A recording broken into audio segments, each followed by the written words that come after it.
Flag is drenched with our blood. Because you see, so many of our ancestors was killed because we have never accepted slavery. We had to live on it, but we've never wanted it. So we know that this flag is drenched with our blood. So what the young people are saying now, give us a chance to be young men, respected as a man. As we know, this country was built on the black backs of black people across this country. And if we don't have it, you ain't gonna have it either, because we gonna tear it up. That's what they saying. And people ought to understand that. I don't see why they don't understand that. They know what they've done to us.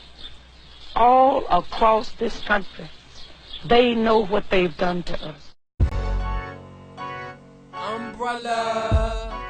She's up. Whole nother level of shit you can't even understand.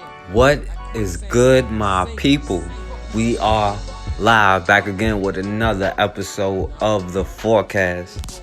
Now, at this point, there is no reason or excuse for us to still be surprised by the dominant society. Time and time again, they show themselves to be hypocrites. And how many times do they have to show their true colors for you to believe it? They love to say they don't see color and we're the ones keeping racism alive. And they try to find every excuse to call us racist. And they love to play dumb about it. But they understand racism better than we do. They're the ones that created race. It's just that too many of us want it to be true and hope they don't see color. And yes, race is a social construct, but it's been constructed. And enough people believe in it and enforce it that we don't have any other choice but to get on code. And after hundreds of years, we still shouldn't be arguing over tribal divisions. Back in 1906 in Atlanta, after the Reconstruction era and during Jim Crow, the black community was starting to get money and develop an economic base. Because back then, they didn't have the illusion of inclusion. They understood they had to support each other and they had no other choices. White businesses didn't even want their money, so they had to spend it with each other. And in return for supporting each other, they were starting to make each other millionaires. Now, the white residents not only resented having to compete for jobs with black people, they started to feel threatened and feared that black success would destroy the system of white supremacy. And as the black middle class started growing, they started to say the crime rate was going up. But that's only because they were committing more crimes against us. Hoke Smith, who would eventually be elected as governor, ran his campaign completely on white supremacy. He said taking away the black vote was necessary to keep Negroes in their place. So after the local newspapers over time ran 4 different stories of white women being raped by black men on 4 different occasions, none of which was actually substantiated, but that night a lynch mob of close to 10,000 started gathering downtown. Within the first hour, they had killed 3 black people, and they hospitalized even more, including at least 3 women, and at least 5 of the people that was hospitalized ended up dying. By midnight, the mob was marching down Decatur Street, down Pryor Street, and Central Avenue. In the black business district, the mob started destroying every black business, every black home they came to, but they skipped over every white business and home. Then the mob started assaulting every black person they came across, men, women, and children. They were pulling them off streetcars or just catching them walking down the street. And then they would beat, stab, shoot, or lynch them. By 2:30 in the morning, at least 25 to 30 black people had been killed and many more injured. They killed one brother on the steps of the U.S. Post Office. Now the black community started to realize they weren't going to get any help from the government or the police. Some of the police was in on the riot. And to be honest with you, by 1906, we should have never expected any help. And even though they've always had laws that made it hard for us to get guns, the black community still started arming themselves. So the second night, the mob started their terrorist attack again. But this time they tried to go into a neighborhood called Darktown. But the black men in this neighborhood were armed. And they surrounded the neighborhood and made sure the KKK couldn't get in. And black men were carrying their guns and signs that said Riot wanted. And they shot back at the mob and they eventually ran away. Now, by the end, the New York Times reported there were at least 30 black men, women, and children that were killed. But the real number of black people that died could be over 100.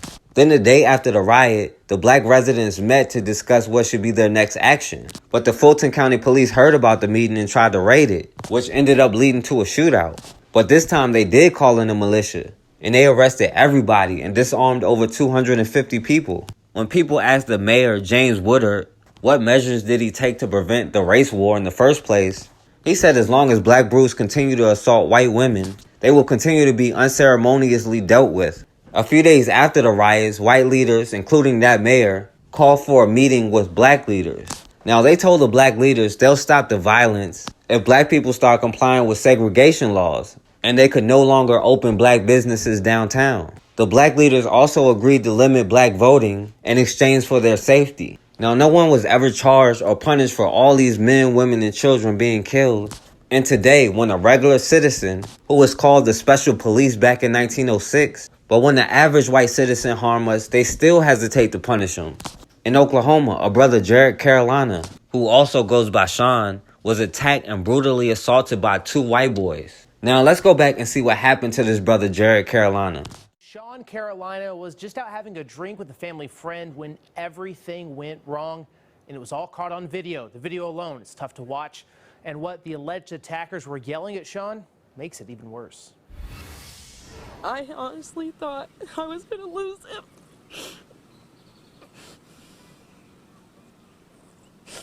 I wasn't sure really that it was the whole racial slurs and everything until later that day at the hospital when the video surfaced. Here's the video Shawn's wife Jamie is talking about that a witness shot Saturday morning.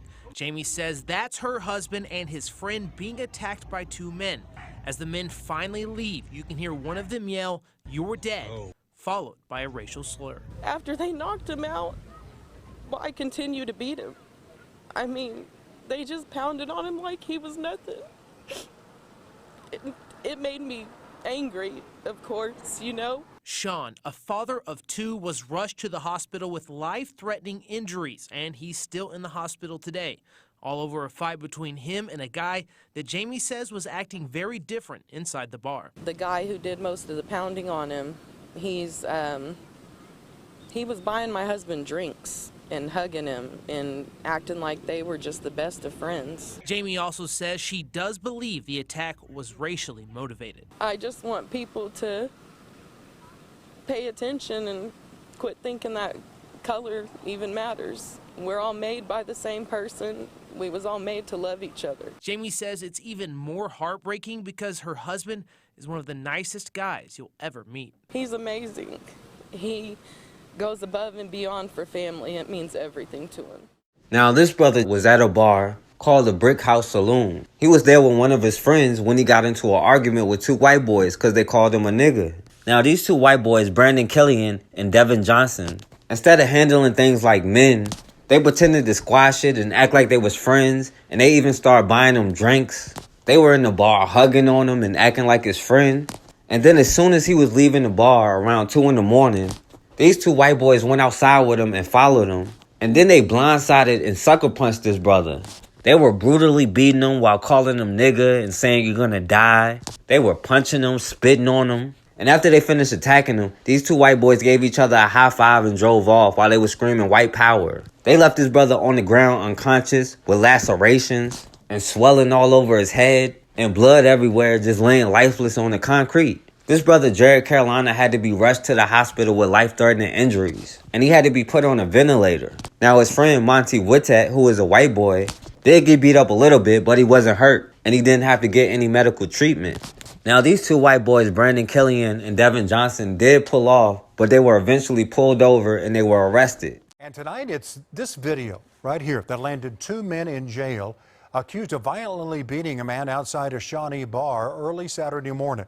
Now, originally, multiple sources told us the beating occurred at the Bricktown Brewery. That's not the case. It actually happened outside of the Brickhouse Saloon. News 4's Chase Horn was first to show you this video, and he has more on the story tonight. Yeah, I mean, $25,000 isn't high at all considering the amount that you have to pay to get out. And, I mean, the judge was really, nice about it. Saying that he could make it 50. A district court judge threatened to raise the bond for this man, 28-year-old Brandon Killian, after he asked why it was set so high. Killian and 24-year-old Devan Johnson are accused of aggravated assault and battery after this attack caught on video. Shawn's cousin Denisha Moon says she was with him at Brickhouse Saloon the night it happened. We were having fun and everything, and then when we got back, I just ran and got his wife. That was the first thing I thought about, because he wasn't moving. You can see the suspects leaving after the attack. Police say they were able to locate them shortly after arriving on scene. They took off and officers conducted a traffic stop on the white Ford, and they were brought down for interviewing, and a detective came out and interviewed them, and they were arrested for aggravated assault and battery. According to the police report, during the interview, officers say Killian began to punch himself in the face to redden his face for the photographs. He is still in the Potawatomi County Jail, while Johnson was bailed out over the weekend. For Denisha, it's still hard to fight back tears when she thinks about seeing her cousin laying lifeless on the ground. When you see the strongest person you know fall, it really hits you hard. Officers say the situation is still under investigation. They're also investigating the possibility of this being a hate crime because you can hear the suspects yell racial slurs during that beating.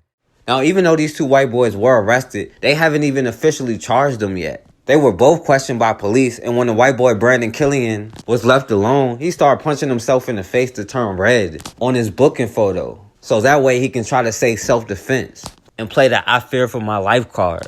Now, even though everything about this is clearly racist, the police are still saying they don't know if it was a hate crime or not. They still have to investigate because the police aren't so quick to punish white supremacy practice against us. I wasn't sure exactly if he was even alive. A man is hospitalized tonight and placed on a ventilator after a vicious beating. It happened this past weekend in the parking lot of a Shawnee bar. Police arrested 2 people and are now looking into whether that attack is a hate crime. Sylvia Corkill joined us from the OU Medical Center where the victim is recovering. Sylvia? Kelly, Amanda, family members tell me Jerric Carolina is improving. While he still remains in ICU, doctors have removed him from his ventilator. And today, for the first time since the attack, he spoke. He actually told me he loved me. He told me he wanted a kiss and that he was sorry. And I had to explain to him, it's not your fault. 2 nights ago, Jerric, known as Shawn Carolina, was rushed to the hospital following what's seen unfolding in this video. The EMT told me he's suffering life-threatening injuries, and my heart just sank right then. Carolina's wife, Jamie, says her husband was leaving the Brickhouse Saloon when he and his friend were confronted by 2 men in the parking lot. He had called my husband an N-word, and then that's what fueled my husband. Jamie says earlier in the night, the men argued but seemed to have made peace. The guy started buying him drinks, was hugging him. You know, they was buddies. But once outside, the 2 men shed their shirts, and one of them is seen throwing the first punch. The shirtless men then unleashed their fury. Jerric is punched, stomped, and spit on. One of them heard screaming, "You're dead," followed by a racial slur. To see somebody you love so much just get brutally beaten for no reason because of the color of their skin, it's just beside me. The men then seemed to congratulate each other before driving away. Jamie was at home asleep when family alerted her. Wakes me up and just tells me, get up, Shawn's laying on the ground lifeless. Police later arrested Devan Johnson and Brandon Killian. Now, once in custody, prior to being photographed for his injuries, police tell me Killian is seen punching himself several times in his face in order to redden it. He had no idea he was being recorded. Now, the police are saying they're unsure if it's a hate crime, even though the whole thing started because these 2 white boys call him a nigger. But the police say they aren't sure and still have to investigate. Even though they're on video beating his brother up while calling him a nigger and saying white power as they drive off. Then the judge, being lenient, gave him a low bail of $25,000. The white boy Brandon Killian still complained, talking about it was too high. And the judge, calling himself tough, said, if you keep talking, I'll make it $50,000. But he didn't. He left it at $25,000. And the white boy Devan Johnson is already out on the streets on bail. Now we have to keep learning the same lesson over and over and over again the hard way. We trust them when they don't even want to be trusted. We forgive them when they don't even want to be forgiven. We still try to assimilate into their culture. But at the end of the day, we are all we got. And until we realize that, then the same thing is going to keep happening. What? Don't fight him. biking. Just get in the car, okay? This morning, newly released police body camera video of a confrontation in Freeport, Illinois. The incident making waves online. Okay, they don't want to I didn't try to steal anything. Okay. Officials making that footage public more than a week after 24-year-old Shaquille Dukes, seen here in his hospital gown, still hooked to an IV, posted the video of the altercation on Facebook. Duke says he was being treated at a nearby hospital for pneumonia and was taking a walk around the facility when he claims he was racially profiled by a white hospital security guard who then called police, saying he felt extremely threatened. He's stealing hospital property, basically, by leaving. I don't care if he was coming back. That's stealing. Okay. And then they all three got in the face. Did he have permission to leave the hospital with that equipment? He wasn't my patient. Does he have permission? I said, I explained to you that Dr. Murphy and Jennifer was aware that I came outside. If you will call and verify with them, well, I don't care what they told you. As far as I'm concerned, this is hospital equipment and you're attempting to steal it. Duke's boyfriend recording the cell phone video as the exchange gets heated. Police responding, finding the group on public property. The situation escalating. It's hospital property. Yeah, but there's no threat. Hey, there's no threat. Stop talking. The way you're acting. As they began to take me to the car, I told him, I said, I never left hospital property. And that's when he turned and said, well, you're off hospital property now. Why'd you kicking him? Don't kick him. Duke's brother put in handcuffs first, then Dukes himself arrested, charged with disorderly conduct. From a law enforcement standpoint, arresting a person is not always the solution.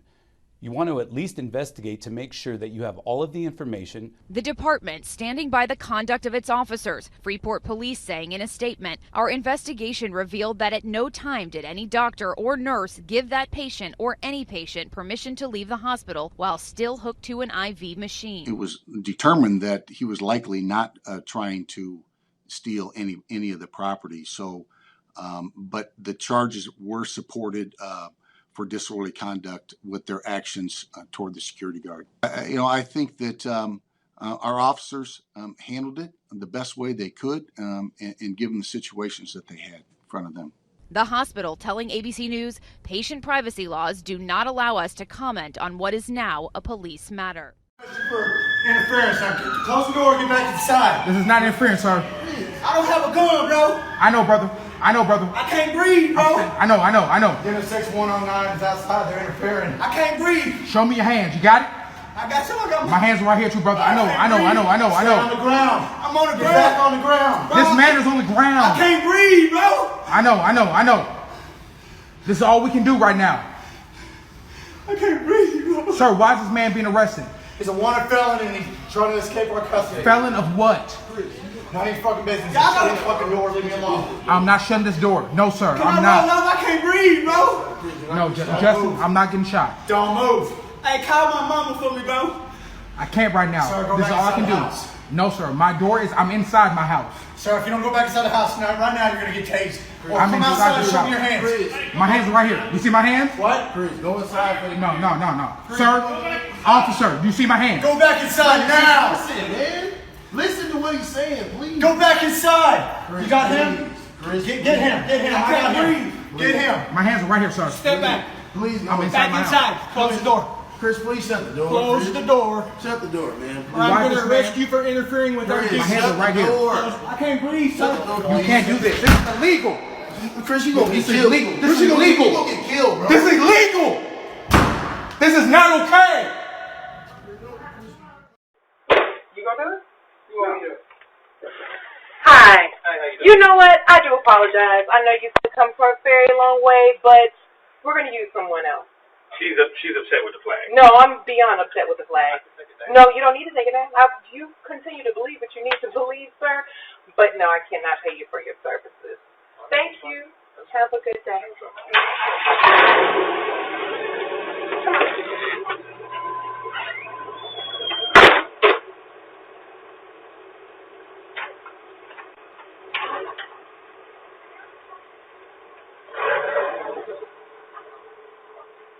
She's upset with the flag. No, I'm beyond upset with the flag. No, you don't need to take it down. You continue to believe what you need to believe, sir. But no, I cannot pay you for your services. Fired over a Confederate flag, a contractor had no choice but to leave because the woman who hired him didn't like seeing the Confederate flag on his SUV. She talked to CBS 46's Trayson Bragg about that controversy. You go to? Yeah. Hi. You know what? I do apologize. I know you've come from a very long way, but we're going to use someone else. It's the firing everyone's watching on social media. She's upset with the flag. No, I'm beyond upset with the flag. No, you don't need to take it down. You continue to believe what you need to believe, sir, but no, I cannot pay you for your services.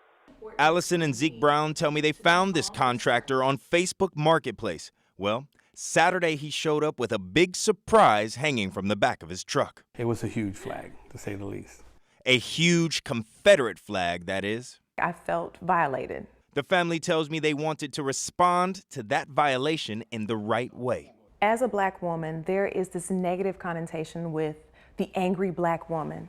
I can be stern and calm and get my point across. Let's just say that point was clear. I can't change my color. He can't change the fact that he brought that flag to my house, but I can and will control where my dollar goes. And my dollar will not go to anyone who represents such hate. A few minutes after leaving, the contractor messaged the family explaining he was unaware the Browns had a problem with the Confederate flag. Zeke Brown tells me that was an opportunity for a teachable moment, so he replied. That flag makes African Americans, people of color, very uncomfortable. It was not a good time in history for us. Brown tells me the contractor never replied to that message. I also messaged the contractor to give him a chance to share his side of the story, but he never responded. Now you're in your sound being recorded. Great. I remember. Please call your friend on the call box and have them come down. They don't have to do that. You could just walk away. I'm gonna call the police right now. Oh yes. Call the police. Remember that. I remember this exactly happening when I used to live in my own condo, and then people used to call the police all the time. Sir, I'll hold the door here for you while That you is call your okay. friend. Nobody's asking you to hold the door. You can do whatever you want. But I'm recording you right now, and you're going to be the next person. Look at this. You don't need to threaten me. You just need I'm to not get out threatening of the you. building. You are. I'm not threatening you. I'm going to be the next person what? You're just going to be the next person on TV. Just remember that, and you have your son with you. That's why I asked you if that's your son. It's better. I will delete this. Yeah, there's a trespasser in my building. Oh. Listen to your son. Daddy, go. It's the better. I agree with him, Daddy. It's the better. At Washington. Let's go. Please, I don't like this. I don't like He's this. standing on the lobby. Daddy, I don't like this. Let's go. He tailgated through the door as I left. He walked in. I tailgated to the door. He appears to be African American. Appears to be African American. Dad, I don't know. 35, software engineer. Pink polo shirt and a Yankees cap. All good. All good. Software engineer, brother. Yep. Pink polo shirt. Yeah. And tennis shoes, jeans. Yeah. You have to be here for when they call him. He's filming me and refusing to leave and saying I'm going to be the next person on TV. Yes, sir. You don't remember this? The girl that was like told? He's married. Wow. You know that's illegal now, right? 510 470722. Yeah, that's illegal to call cops on African Americans. He said he's waiting for a friend, and I asked him to dial on the call box, and he said he would not. So I have no way to know if his friend is actually here. Yeah, so I'm here to just rob whatever. What, a mailbox? I'm just asking you for your friend's name. I don't give a fuck. I don't have to tell you shit. Did you hear him? Yeah, he can hear me. I'm pretty sure he can. No, he's not on. As far as I can tell. let's go. Listen to your son. Walk away. I will stop this. Yeah. I'll stop the recording. I agree. Yeah, let's go, Dad. Let's go now. I don't like this. Yeah. Sucks, man. Hi, Kathy. Told you. I love you, baby. Go now. It took you so long to get here. Daddy, look what you've gotten us into. Let's go. My friend is handicapped. Just give me 1 second while you be an asshole to in front of your kid. Okay? Remember, I'm recording you. I'm fucking recording you. Go ahead, record. All right, I'm fucking recording. Hey, don't use that language in front of children. Oh, well, it was your fault for bringing him out here in the first place. I told you, that's his son. Yeah. Okay. He's actually here. Yeah, he's actually here. Yeah, go ahead. I'm recording you. He refused to identify that he was here with a person. Yeah. And now he's filming me. Look at you. What you doing? Look at you.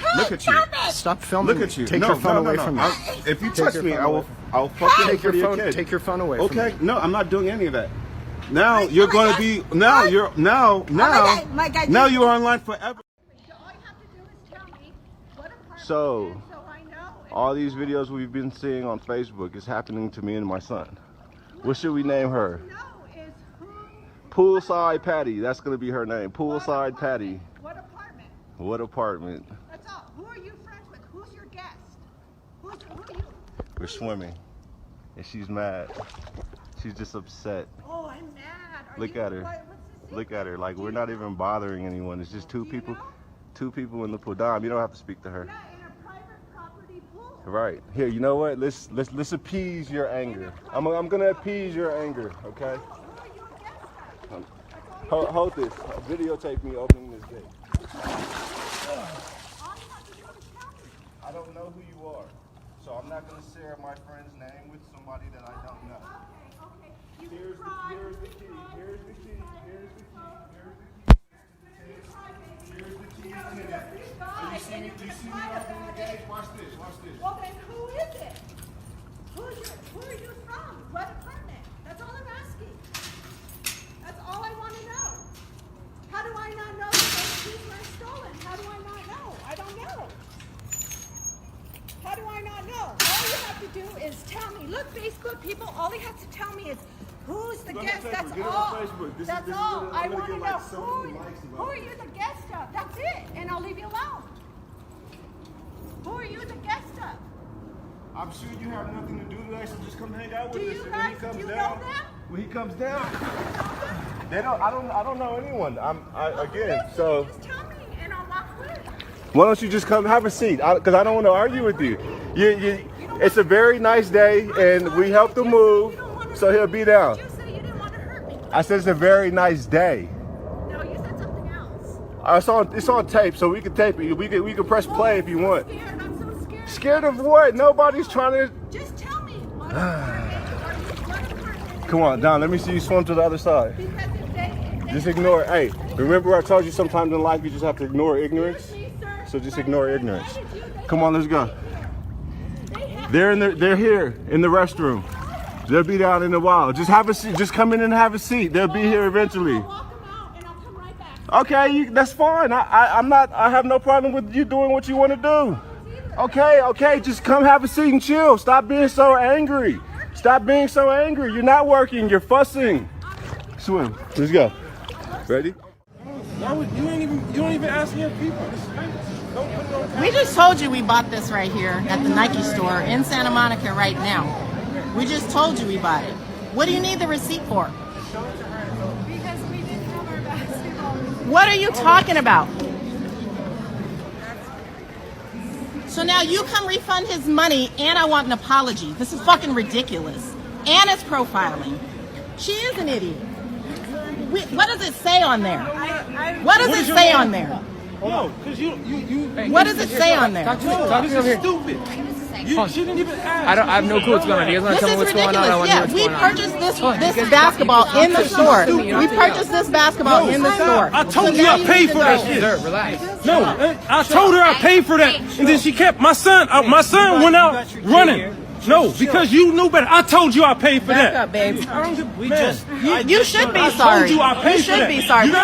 Believe in something, even if it means sacrificing everything. Colin Kaepernick has been the face of Nike. Behind the scenes, he may also be pulling strings. According to the Wall Street Journal, the former NFL quarterback was offended by a 4th of July themed shoe, leading the company to recall thousands of the red, white, and blue sneakers, all emblazoned with a 13-star Betsy Ross flag. In a statement, Nike says it pulled the shoe based on concerns that it could unintentionally offend and detract from the nation's patriotic holiday. Kaepernick's agent tells NBC News he will not be commenting. Even before Nike pulled the sneakers, some on social media were angry that the flag appeared to celebrate a time when slavery was accepted, one calling the design Air Slaveries. But now Arizona's governor says incentives being offered to Nike to build a new manufacturing plant in his state may be pulled. American business should be proud of our country's history, he writes, not abandoning it. The iconic company faced withering criticism after it signed a marketing deal with Kaepernick. The former football player was the first in the NFL to kneel during the national anthem. Some burned their shoes, calling Nike unpatriotic. As for Nike's business since partnering with Kaepernick, both sales and stock price went up. So the number one trend in the world right now is the fact that Nike has compromised and pulled their new shoes for the 4th of July because they have a Betsy Ross American flag on the back of them because of all people. Colin Kaepernick complained as a spokesman. Oh my goodness, I'm offended. Colin Kaepernick, dude, you're offended by everything. And then people want to hail him as a hero. Oh, Colin Kaepernick's a hero. That's like saying Big Bird should be an Avenger. He's not a hero. He's not fighting for the rights of black people. He's causing more trouble for black people than anybody else on the face of the planet. That's a hands-down fact. The guy's the most flaming liberal leftist non-American in the world. He should just buy a jumbo jet ticket and fly somewhere else if he hates America so much. Shame on you, Nike. Shame on you for siding with an anti-American fool. Yes, I said it. This is ridiculous. If you're not one of those fans, a quick catch-up. In The Little Mermaid, Ariel lives under the water but falls in love with a prince who's on land. So she makes a deal with a sea witch named Ursula, giving up her voice. There's something different. In exchange for legs. All in an attempt to win his heart, which eventually she does. Disney released the animated version in 1989.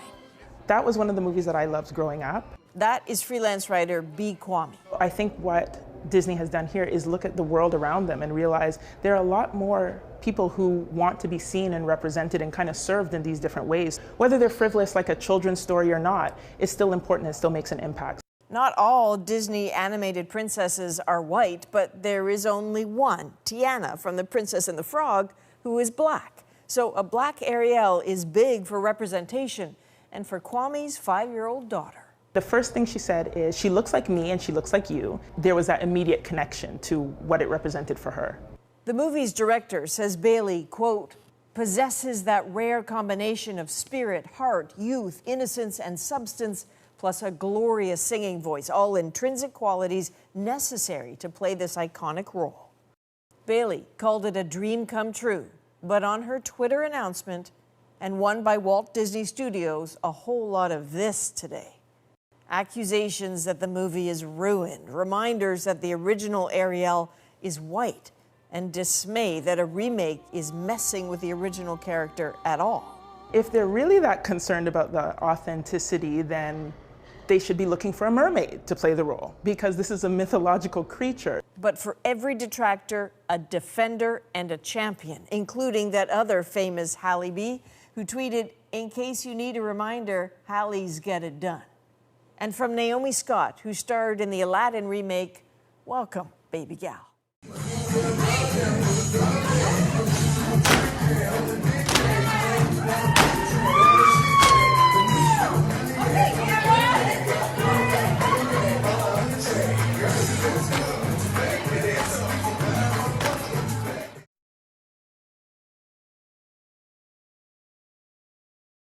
All right, and we back on the forecast.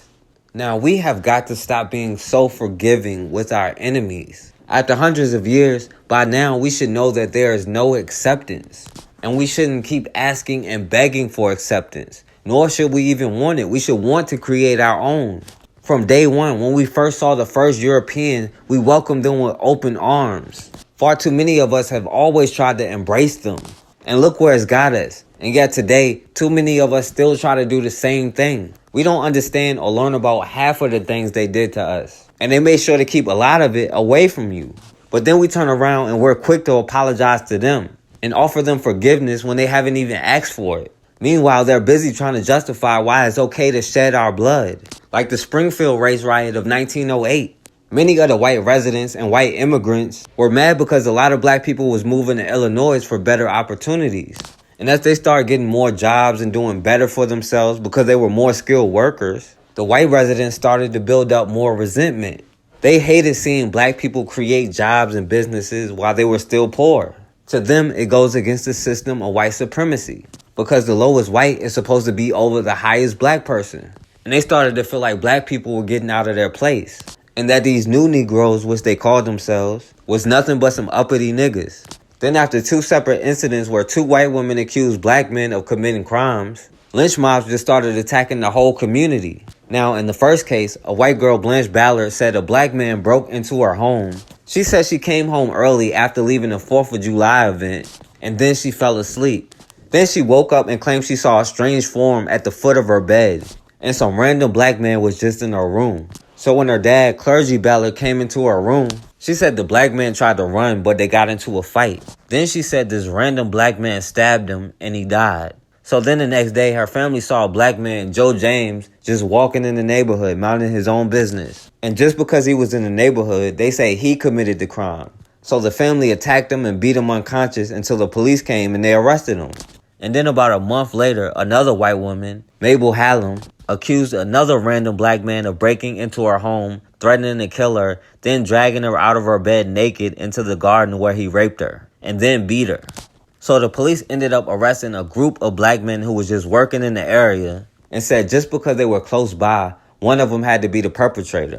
So then the police took them to this white girl, Mabel Hallam, and she ended up identifying a random brother, George Richardson, as her attacker. Now, this brother, George Richardson, had an alibi and multiple witnesses that accounted for his whereabouts, but they still arrested him and threw him in the cell of this brother, Joe James, who was accused of the other crime. Now, while they were in jail, this white woman, Mabel Hallam, started selling her likeness to a postcard vendor, trying to make money off the situation. And they appointed her husband to the special police, meaning they deputized him and gave him a gun and a license to kill black people. Now, once the word got out these 2 brothers was in the same cell, a lynch mob of over 5,000 gathered outside the jail, demanding they hand these brothers over so they can lynch the niggas. Now, the only way the sheriff got these 2 brothers out of the jail cell, he had to pull a fire alarm and sneak them out, and using his white restaurant owner's car, drove them out of town. When the mob found out they were gone, they went to go attack the restaurant and burned it down and destroyed his car. Then, led by a white woman, Kate Howard, who ran a brothel and had a reputation for being loose, started leading the mob into the black neighborhood. She started telling the mob, "What are you afraid of? Come on, I'll show you how to do it." She said white women want protection, and this seems to be the only way to get it. They marched in the black neighborhoods chanting things like "no niggas in Springfield" and "kill them all on sight." So then the mob went into the black neighborhood called the Levee, where they began to loot and destroy every black business they came across. But they avoided every white business except for those they called nigger lovers. And they were claiming they were cleaning up the streets so white women can walk alone without being annoyed. They destroyed black schools, churches, shops, restaurants, barbershops, and they destroyed all 6 black saloons in the area. But one of the owners, a brother named James Smith, shot back at the crowd. He was trying to protect his business and several black women that lived in the building. But eventually they were forced to run away. The mob attacked every black person they came across, man, woman, and child, pulling people out of hotels, off of streetcars. Even white women and young white girls was joining the mob. The mob vowed to kill every black person they saw, and the white woman, Kate Howard, was pointing out every black home and business to the attack. Some black people who had their homes set on fire tried to run out, but the mob made them go back in, where they burnt to death. And the firefighters were only putting out fires that affected white people. A brother named Scott Burton helped his wife and children get away, but he stayed back trying to defend his business, and the mob shot him 4 times. Then they dragged his body for several blocks, and then they brutally beat him before hanging him right beside his business. Then after they hung him with a clothesline wire, they shot his body another 40 times and cut it with knives and then tried to set him on fire. And then when they were burning down his brother Scott Burton's business, the children were playing with his body. And the governor said it was Scott Burton's fault for angering the crowd because he was protecting his family. Now, some black people did arm themselves and shot into the crowd from off the roof, but eventually the militia was called in and they were outnumbered, and many black people were forced to leave Springfield. By the next morning, there was more than $150,000 worth of damage, which is worth $4 million today. And the white people that heard about the attack came to the city just to see the damage, like it was a tourist attraction. And later that night, the mob got back together to attack the black people who chose to stay. They attacked this brother named William Donegan, who was married to a white woman named Sarah Rudolph. Now this man, William Donegan, was 80 years old, and he was financially well off. And he was known in Springfield because he used to know Abraham Lincoln. Now this brother, William Donegan, did make a lot of money tricking black people into signing sharecropping contracts and helped bring the first black residents into Springfield on sharecropping contracts. But now the mob blamed him for the Negro problem. So a mob of about 1,000 went to his home, and his wife Sarah opened the door and said there was no Negroes in the house, but somebody spotted him. This man, William Donegan, called the militia for help, but they never came. And the mob dragged him outside, hitting him with bricks and stones, and he tried to plead with them, asking them for mercy, but they wasn't trying to hear it. They tried to drown him in a well, but he was so tall they couldn't. So the mob kept beating him, and then somebody cut his throat. And then they hung this brother from an elm tree and left him there.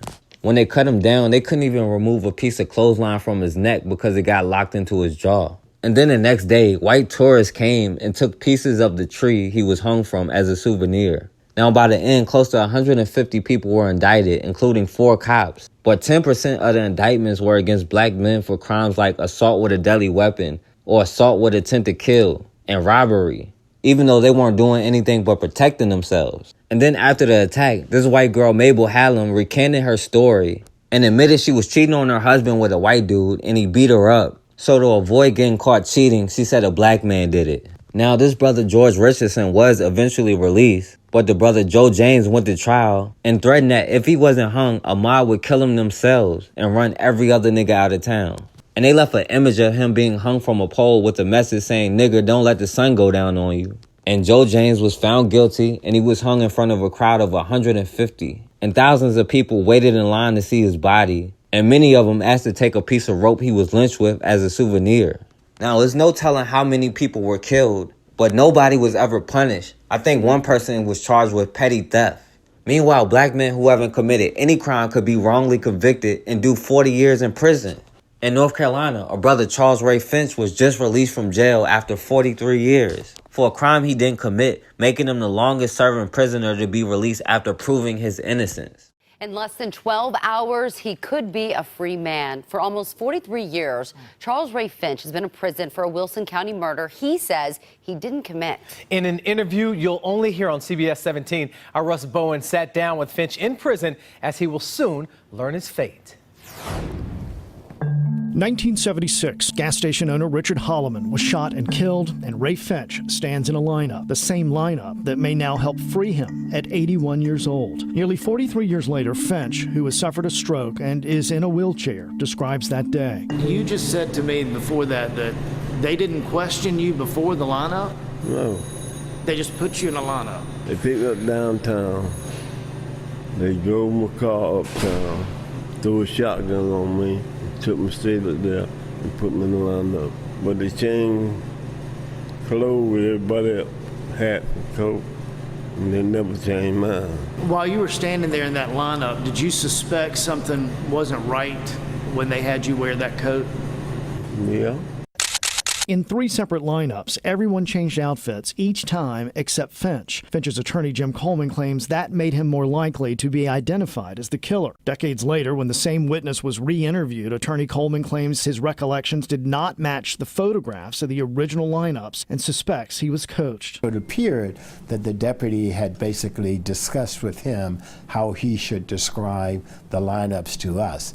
Neither he nor the deputy knew that we had photographs, so we knew exactly what the lineups looked like. I interviewed Mr. Finch in that brick building right there behind me. It's on the other side of that barbed wire fence you see there. I asked him about forgiveness. He told me how long it took him to get there and just what it took. Good book said forgiving, and that's what I did. I forgive him. Because it's all over it. I've got to forgive him. You know, I ain't mad with him. The lineup is one of several reasons the Fourth Circuit Court of Appeals says Finch would not have been convicted by any reasonable juror. The original autopsy said Holloman was killed with a sawed-off shotgun, but a more recent review by the medical examiner's office shows it was a pistol that killed him. These are photos of those pistol casings. The only evidence recovered from Finch was a shotgun shell in his car. 3 witnesses also testified Finch was at a party during the shooting, but that was not enough for the 1 black and 11 white jurors. Yeah, I thought they did. Then again, I thought they wouldn't, but it was all white Jewish, so I thought they would find me yelling. So at that point in time in history, the death penalty was automatic. Did you think that that was really going to happen, that you were likely going to be put to death for a crime that you've always said you didn't commit? Oh, yep. You did.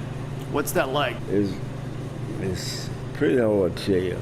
The same day he was sentenced to death, the U.S. Supreme Court ruled North Carolina's death penalty law unconstitutional, so Finch began serving his life sentence. He maintained that he was innocent, and he maintained that from the time that he was arrested until now.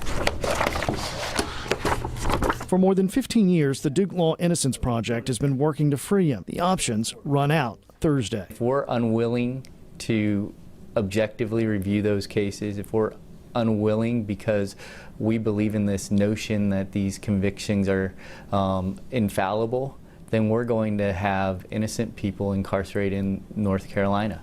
And that should be unacceptable to people, the public at large. I just feel glad about it, blessed for him to took the case. A blessing and perhaps the last saving grace. Now that the federal appeals court has vacated the conviction, it's up to a federal district judge to order a retrial. That happens tomorrow. If that does not happen, Finch will likely spend the rest of his life in prison. Now, back in 1976, a gas store owner was killed in an attempted robbery. So this brother, Charles Ray Finch, who was driving with his nephew, Charles Lewis, was pulled over and arrested without a warrant. Now, this brother said they didn't even question him. They just put him straight in a police lineup. They didn't tell him his right to have a lawyer, and he didn't sign anything declining to have a lawyer. And he never consented to being in a police lineup in the first place. But they put this brother, Charles Finch, in all 3 lineups, and everybody was allowed to change clothes except for him. And all 3 times, he was the only one wearing a coat. The first time, the witness even picked out somebody else. But when the witness testified, he said he picked him out all 3 times. And the cop was coaching and leading the witness to pick Charles Finch. And instead of this cop doing any investigation, finding out there's no evidence against him at all, he was determined to make sure this brother goes to jail. The cop said he found shotgun shells in his brother's car, and he intentionally lied about which gun was used in the murder. And they found shells from a handgun, not a shotgun. He also had 3 witnesses that testified he was at a party during the shooting. And the judge today, when they were releasing him, said no reasonable jury would have convicted him in the first place. But this jury was 11 white people and 1 black person. And they sentenced his brother to death, but a law was passed the same day against capital punishment, so they gave him life in jail. And then after 43 years, they finally decided to investigate, and they let this 81-year-old man out of prison after he did over 40 years. Glory to God. I praise God. Hallelujah, God. Thank you, Lord. After 43 years behind bars, Charles Ray Finch, you see him there in the wheelchair. He is a free man. Finch was convicted of a Wilson County murder back in 1976, but a federal appeals court says he was wrongfully convicted. This is a story we've been following on CBS 17. Our Zach Dahlheimer was the only local reporter at Finch's release and talked with him and his family about what this means for him. Charles Ray Finch left Green Correctional Institution in a wheelchair. The 81-year-old, a free man for the first time in 43 years. What's kind of going through your mind right now, being free? I'm just glad to be free. His family embracing him. Real good for them to meet me. Lord, I thank you, Jesus. My hands were just moving like, hallelujah.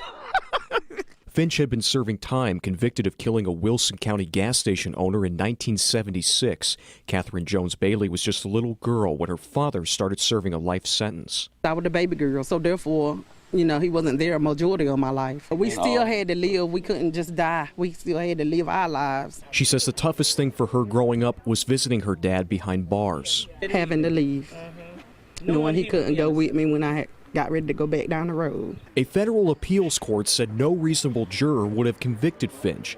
Thursday morning, a judge ordered his release. Now we have to live from this day forward, getting to know his family, enjoying his great-grands, enjoying his grandbabies, his children, just getting to know his family. After leaving prison, Finch went to Parker's in Wilson with his family as part of his first taste of freedom. His family says they're looking forward to making up for lost time. Glory to God. I praise God. Hallelujah, God. Thank you, Lord. Finch's family says he plans on living in Wilson with his family. He wants to travel, particularly to the Bahamas. The Wilson County District Attorney has 30 days to decide whether to retry the case. A wrongfully convicted Wilson County man who spent 43 years in prison will not be retried. Charles Ray Finch's attorney told CBS 17's Russ Bowen they confirmed that news from the district attorney. Now, we brought you the breaking news last month when it was ruled that Finch did not receive a fair trial and no reasonable juror would ever have found him guilty. Finch is now 81 years old. He was convicted of killing a Wilson County gas station owner named Richard Holloman back in 1976. Now, this man lost 43 years of his life before he was released for something he didn't do. And like they're doing him a favor, said they won't retry him. Now, I haven't heard anything about an apology, but this brother said he forgive him. But I know I wouldn't be talking about forgiveness. I'll be talking about restitution. And they say he's entitled to as much as $750,000 because he was pardoned. Another two brothers, Clifford Williams Jr. and Nathan Myers, were released after 42 years in prison for a crime they didn't commit. 42 years of fear, frustration, despair for these two men imprisoned for a crime they didn't commit. They are now free to face a whole new world, a very different one from the world they left in 1976. It's nerve-wracking right now, really. I'm nervous, because I feel like I'm still locked up. My mother, she died while I was on death row, and I just wanted to get out and be with my sister. This emotional day ending with smiles and praise for those who helped free Clifford Williams Jr. and Nathan Myers. Clifford Williams Jr. and his nephew, Hubert Myers, have maintained their innocence since they were charged in May of 1976. Both men were convicted of the murder of Jeanette Williams and the shooting of her roommate, Nina Marshall. Yeah, News4JAX reporter Corley Peel is joining us live outside the state attorney's office. Corley, everybody wants to know how the state proved that the two men were innocent and what they think about their new freedom. The men say that there was times that they lost faith, but they never gave up hope. And after taking on the case, the state attorney's conviction integrity unit found there wasn't sufficient evidence to prove that the two men were guilty. Praise the Lord. Nathan Myers kisses the ground after taking his first steps into freedom alongside his uncle, Clifford Williams Jr. Williams was 34 when convicted. He's now 76. Myers was 18. He's now 64. This is an opportunity both men didn't think would happen after serving 42 years in prison for a murder in 1976. My mother, she died while I was on death row, and I just wanted to get out and be with my kids. They was gone, and it wasn't nobody but them. I wrote all the innocent project.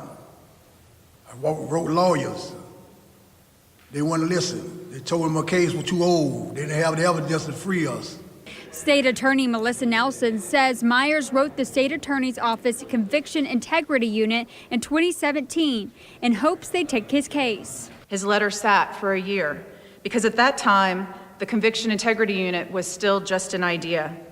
A year later, when the unit became operational, Mr. Myers' letter was one of almost 100 petitions awaiting the newly hired Conviction Integrity Review Director, Shelley Thibodeau.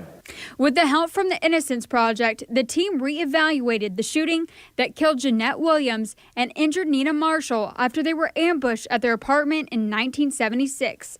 Nina Marshall identified Myers and Williams as the shooters. State Attorney Melissa Nelson says both men were at a party at the time gunshots rang out. The unit spoke with witnesses, re-examined evidence, and recreated a virtual computer model of the actual crime scene to determine how the shooting occurred. The new evidence led to the judge granting Myers and Williams be set free. Mr. Williams and Mr. Myers, the indictments have been dismissed against you. You are free to go. Thank the Lord, Savior Jesus Christ. It's nerve-wracking right now, really. I'm nervous, because I feel like I'm still locked up.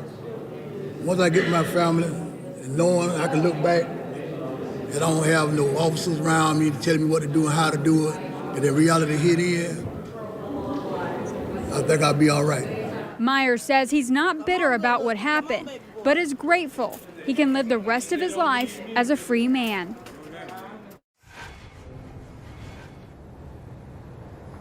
Myers says the first thing he's going to do now is reunite with his family. Since launching the Conviction Integrity Unit, the state attorney says they've received 200 requests for review. Reporting live from downtown, Corley Peel, Channel 4, the local station. Corley, what a remarkable story. And a lot of people are asking this. Will these two men get any kind of compensation for the 42 years they spent in prison? Ken, under Florida law, these men could receive $50,000 per year and up to a maximum of $2 million. Now, these two brothers were at a party, and at an apartment nearby, somebody broke into the home of two women. And a woman named Jeanette Williams was killed. And the other woman, Nina Marshall, was shot, but she survived. Now, despite 45 people who were at the party accounting for their whereabouts, these two brothers were arrested anyway. The woman, Nina Marshall, who was shot, ID'd both of them by name, and she said they emptied their guns a foot away from their bed. But when you look at evidence, it showed all shots were fired from outside and from only one gun. And this woman, Nina Marshall, even admitted she didn't see their face. And there was no other evidence linking them to the crime at all. But they still were charged, and during the trial, they didn't present any physical evidence from the scene. They didn't allow none of the 45 witnesses to be called or allow them to testify. And the woman, Nina Marshall, changed her story several times. But after a 2-day trial, they were sentenced to life in prison. Now, after 42 years, they were finally exonerated. Now, both of these brothers could receive up to $42 million, but they said the brother Clifford Williams Jr. isn't entitled because he had prior felonies. But this is just one more reason we need our own justice system. They don't give them time or punish them for crimes we know they commit against us, but we'll have to serve 40 years for a crime we didn't commit before they even start investigating thoroughly. But at the end of the day, we are all we got. It's nothing we can do to be accepted into their system. It's not designed for us. We have to create our own. And until we do that, we're going to be subject to their rules, their laws, and their punishments. Play my part in your kangaroo court. Treating me like a black man, so today I'm going to be a black man. That's convicted road rage attacker Mark Charr. He colored his face with a marker for his sentencing hearing today. The judge was not amused. Charr was convicted of attempted murder and assault for stabbing and slashing 3 people on the H1 freeway 3 years ago. Our Lynn Kwana was in court as he threw a tantrum while the judge tried to sentence him for his crimes. Lynn?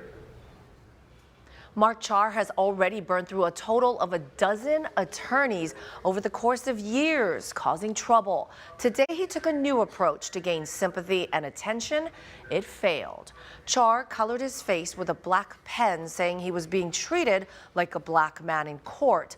Charr was driving home to Eva Beach in 2016 when he started road raging other drivers, stabbing and slashing them.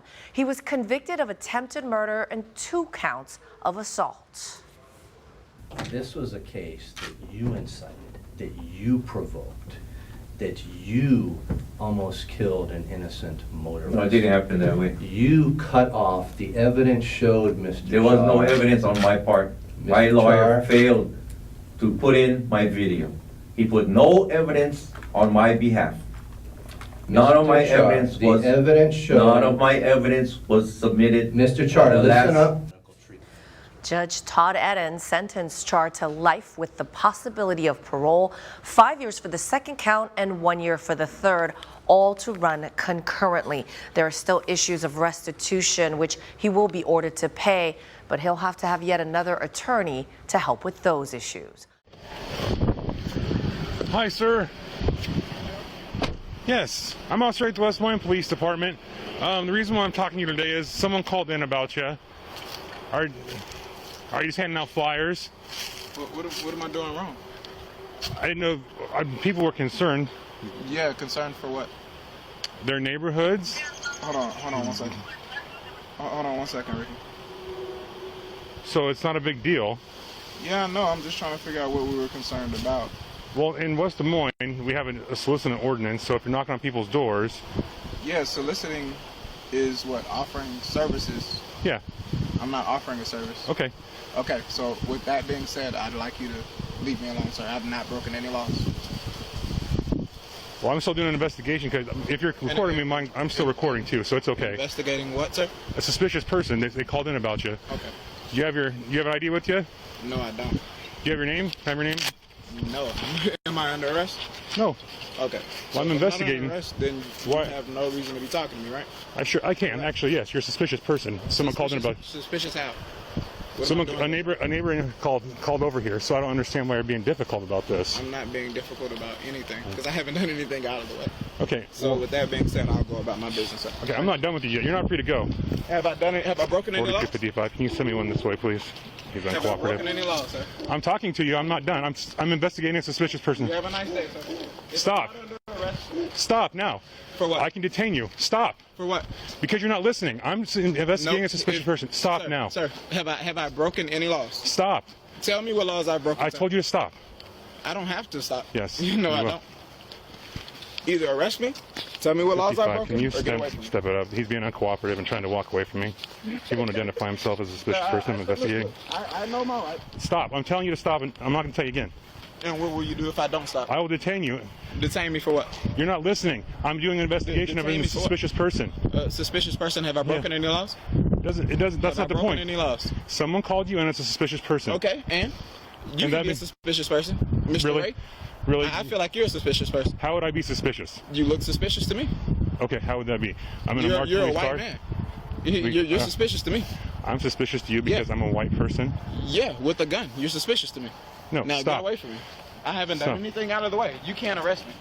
Arrest me right now if you want to. Here, turn around, put your hand back. For what? Because you're not. Stop. Turn around. What have I done wrong? Because you're not listening to me. What have I done wrong, sir? Get your hand. Get the phone out of my face. Because you're not. I'm investigating a suspicious person. Sir, what have I done wrong?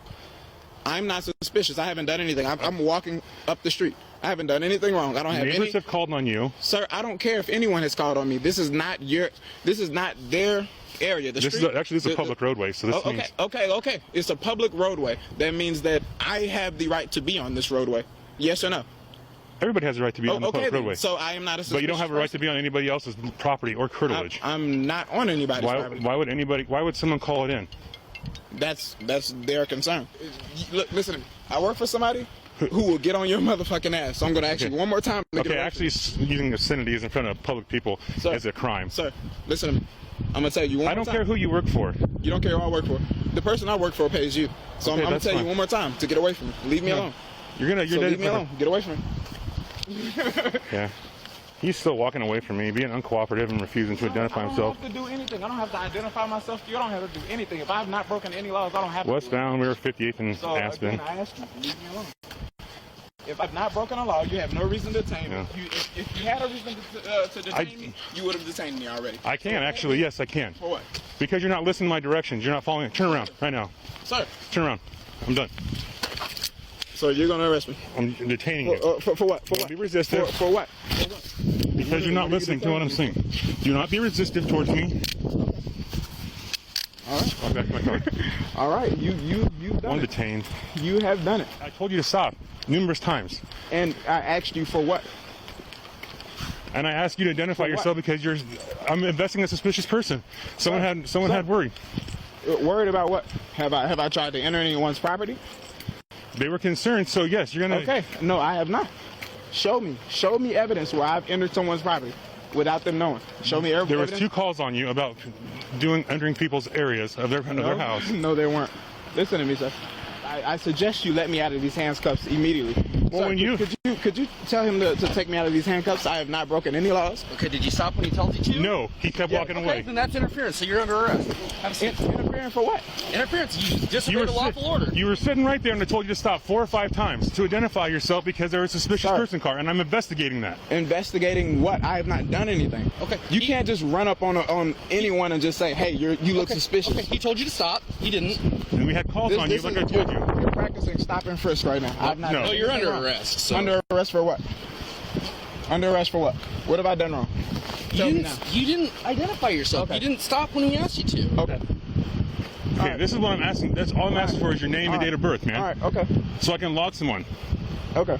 So what's the issue here, man? There isn't an issue. I haven't done anything wrong to you. Sit back here. I have not done a thing Why would you not listen to me? Because I have not done anything wrong, sir. Let me out of these handcuffs immediately. Sit back here. Okay. All the way in. I just want to log him and get him out of here because people were concerned because he was... Put him in custody. If he's going to walk away, don't let him play that game. He's just going to keep playing it next time. He's just going to think that he can now just walk away from cops. So if he doesn't want to stop, he just doesn't have to. So he was sitting right here, and I just said, hey, there was a concern for you. Why? Turn off and you know. Okay.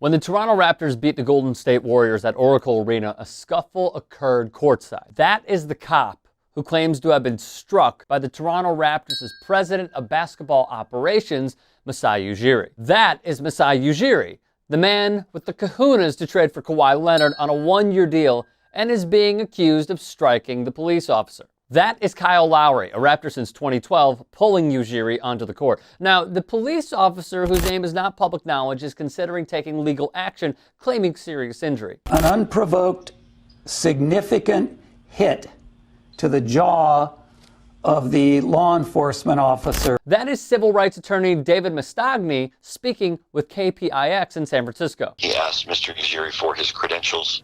Mr. Ujiri refused to produce the credential and shoved our deputy out of the way. And that is Sergeant Ray Kelly of the Alameda County Sheriff's Office. Now, here's the problem. Warriors season ticket holder Greg Wiener was standing next to the officer and told the AP the cops are lying and covering up what the officer did, saying Ujiri never struck the cop in the face or asked for a credential. Wiener said the encounter began when the deputy put his hand on Ujiri's chest and pushed him. Ujiri shoved him back before bystanders intervened. The thing about the cop saying the policeman asked for his credentials, that didn't happen. There was no conversation at all, Wiener said. This part about striking him in the face, yeah, that didn't happen. He has a serious concussion, a templar mandibular joint injury, which is a serious jaw injury, said Mastagni. This looks like somebody trying to embellish what happened to protect what they did, what the policeman did, Wiener said. It seems over the top. I still stand by the fact from what I saw, Masai two-handed shoved him into the chest. Now,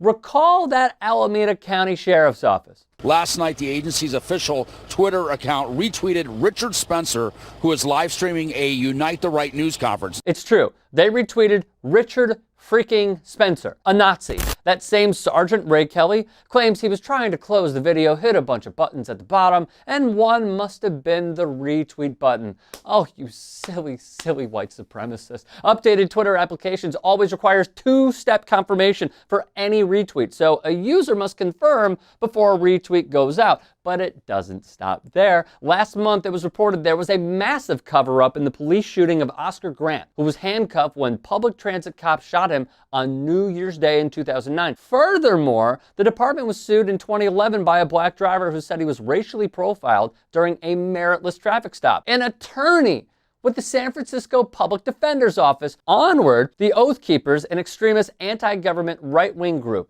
held a booth at the Alameda County Sheriff's Office training program to explain who they are. The Oath Keepers, who went to Ferguson to protect white businesses against black protesters, revolve around a set of baseless conspiracy theories about the federal government working to destroy the liberties of Americans. The Oath Keepers tried to protest outside Maxine Waters' office, but were shut down. In 2016, Alameda County Sheriff Gregory Ahern co-signed a letter sent to Senator Jeff Sessions supporting his nomination to lead the U.S. Department of Justice. And in 2018, the Alameda County Sheriff's Office was accused of using an anti-terrorism grant from the Trump administration to focus on black Muslim inmates returning to society. The words Muslim and violent appeared 31 times each in the sheriff's proposal, extremism appeared 26 times, and radicalization 12 times. White supremacists, by contrast, is mentioned only once. My opinion?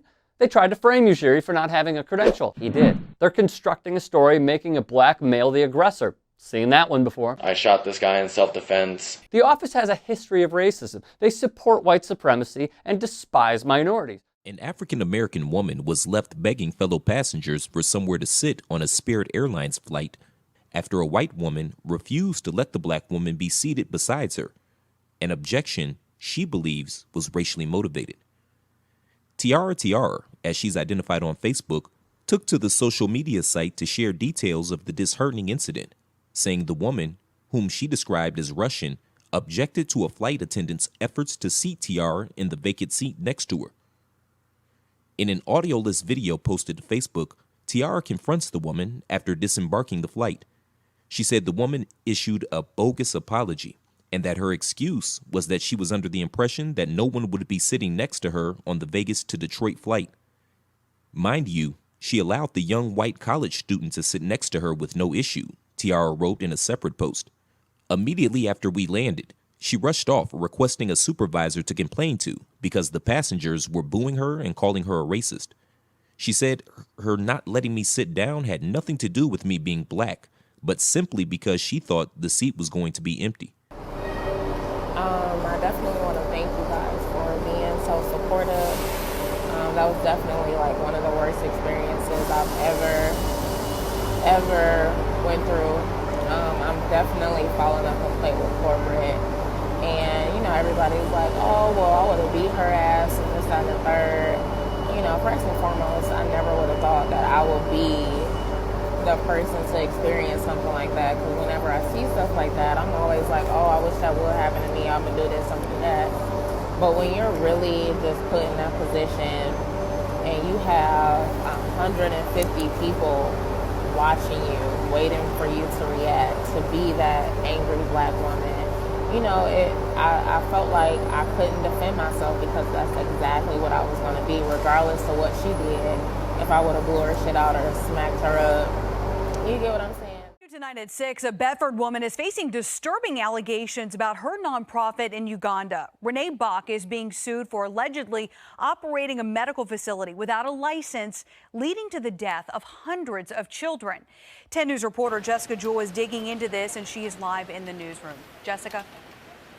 We got our hands on this copy of the lawsuit. The Women's Pro Bono Initiative and two mothers filed this civil suit in a court in Uganda, saying actions by the group, the nonprofit, serving his children, led to the deaths of their children. The allegations stirring up a firestorm of criticism, and tonight, the woman taking the heat is firing back. Our focus is malnutrition, so we do preventative care programs and then also treatment services. Less than 2 years ago, we sat down with Renee Bach to talk about her nonprofit, Serving His Children. Its mission, fighting malnutrition in Uganda, clearly outlined on its website. When mothers come to Serving His Children, many of them have lost hope.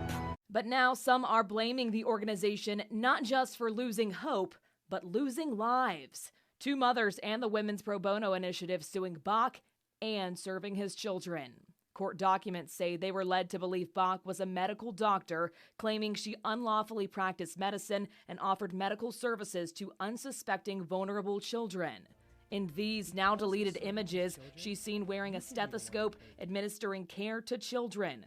The plaintiffs say they only learned after their children died Bach had no proper medical training.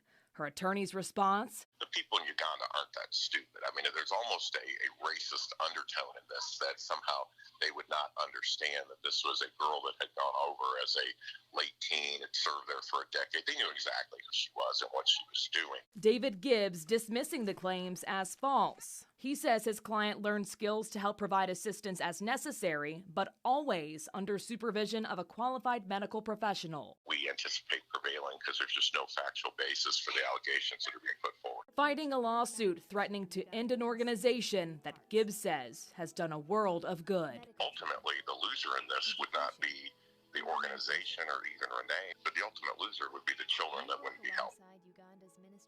Bach's attorney, who you just heard from, is working with her legal team in Uganda. Because the legal system works different there, it could take months before the judge decides how to move forward. There has been a major reversal in an Alabama case that drew national attention. Today, prosecutors dropped charges against Marsha Jones. Now, a grand jury had indicted her for manslaughter after she was shot and lost her fetus.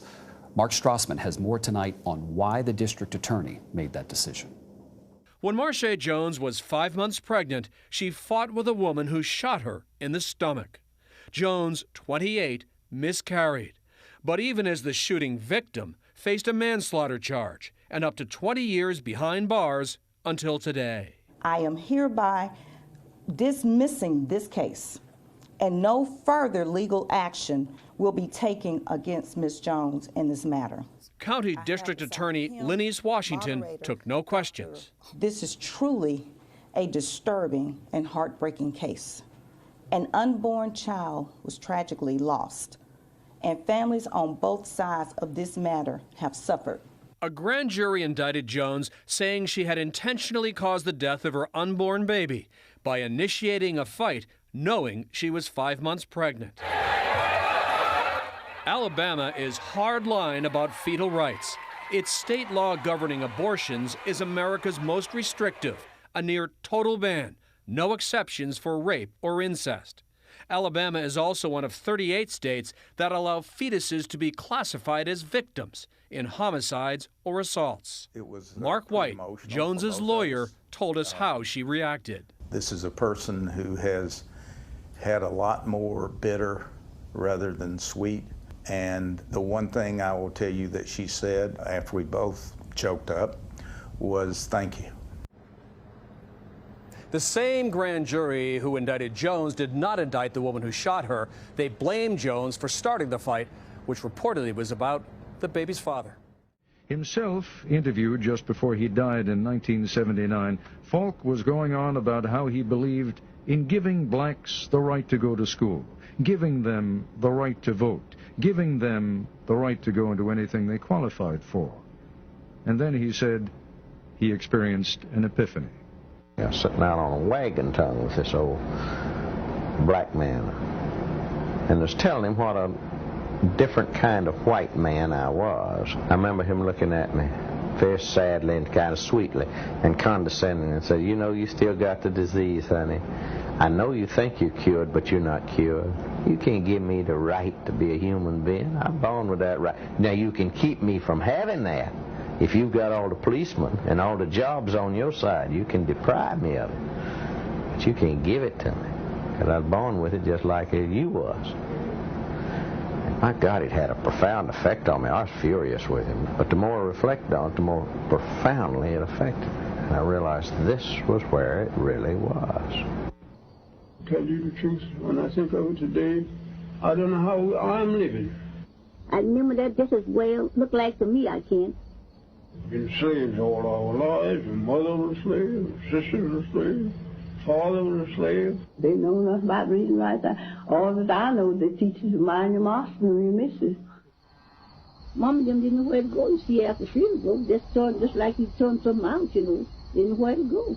They are haunting voices from the past, not actors reading a script or scholars reading a text, but the actual voices of men and women, Americans, who were born in slavery.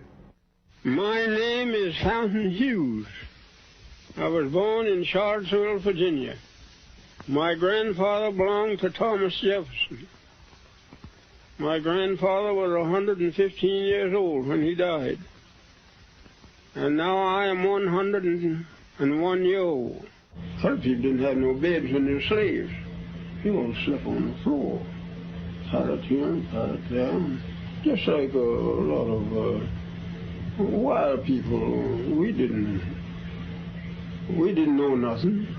Didn't like look in no book. Can you remember slavery days very well? Of course, I remember all our white folks, and all the names of them, all the children. Call every one of the children's names. Who did you belong to? Jim Bunton, the baby boy. Listen again to Fountain Hughes, who was born in 1848. We were slaves. We belonged to people. They sell us like they sell horses and cows and hogs and all like that. Have an auction bench, and they put you up on the bench and bid on you, the same as you're bidding on cattle, you know. And their calm demeanor is at odds with the evil and violence we associate with slavery. Here is 91-year-old Texan Laura Smalley talking in the 1940s about the outcome of a tussle between two women, one black, one white. one slave, one mistress. The mistress tried to slap the slave, but the black woman pushed her into a chair. Laura Smalley was a girl at the time, but she remembers vividly what happened to the black woman when the master came home. Well, they taken that old woman, poor old woman, carried in the peach orchard and whipped her. And, just tied her hand this way, around the peach orchard tree. I remember that just as well, looked like to me, I can, and round the tree and whipped her. And, well, she couldn't do nothing but just kick her feet, just kick her feet. But it just had her clothes off down to her waist, Just didn't have her plumb naked, but they had her clothes down to her waist. And every now and then they'd whip her, and then snuff the pipe out on her, snuff pipe out on her. The embers in the pipe, where you ever see the pipe smoking. Blow them out on her? Mm-hmm. Good Lord, have mercy. The plantation on which Smalley was a slave sounds brutal. She recalls scrambling with other children for food from a huge wooden tray, like a hog trough. All of them, would get around that tray with spoons and eat, sit like mush or soup or something like that. And all them children get around there and just eat. Fountain Hughes tells his interviewer about the relentless round of work for him on a Virginia plantation. Night never comes out. You have nothing to do. Time to cut tobacco. If they want you to cut all night long out in the field, you cut. And if they want you to hang all night long, you hang tobacco. It didn't matter about your tired, being tired, you're afraid to say you're tired. Fountain Hughes talks about one of those controls, the pass system. Now, I couldn't go from here across the street, or I couldn't go to nobody's house without I have a note or something from my master. And if I had that pass, that was what we call a pass. If I had that pass, I could go wherever he sent me, and I'd have to be back. Whoever he sent me to, they'd give me another pass, and I'd bring that back, so it's to show how long. And the Yankees who freed them weren't always seen as benevolent liberators. I remember when the Yankees come along and took all the good horses and took sold all the meat and flour and sugar and stuff out in the river and let it go down the river. And they know the people wouldn't have nothing to live on, but they done that. The ex-slaves left one hell for another, perhaps an even more dangerous one. No longer property, they didn't have the protections afforded property. When we were slaves, we couldn't do that, see? And if we got free, we didn't know nothing to do.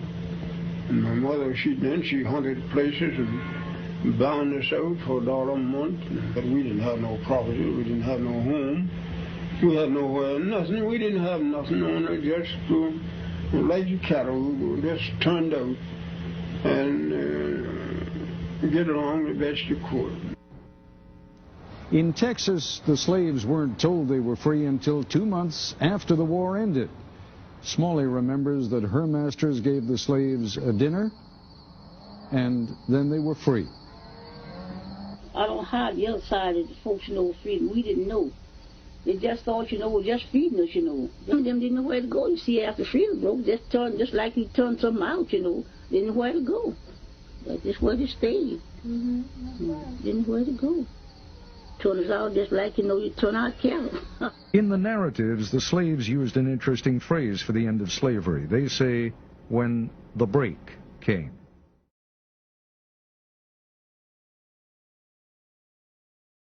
All right, and we back on the forecast. Now, we don't have any other choice but to respond with more urgency than they do to get out of the position that we are in. We can't beg them to be a part of their system. We should want to create our own system designed to benefit us, designed to protect us. And right now, if we can get past the illusion of inclusion and understand what our ancestors knew, that they had no other choice but to support each other and spend money with each other, then we can create our own economy. Right now, we can nominate the most successful black business people and put them in charge of a council strictly to help fund and grow black businesses. And we all can contribute to it. And then more black businesses will be able to come to our communities and we can spend money with them. And in return, they can hire us and create jobs for us. And when we create an economy, we can create other infrastructure.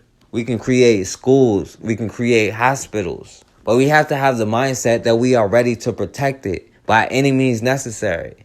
Our ancestors left us the blueprint. Now we just have to learn how to protect what we build and protect ourselves. And it's okay to defend yourself. Because even when you're scared and choose not to, you still get the same results.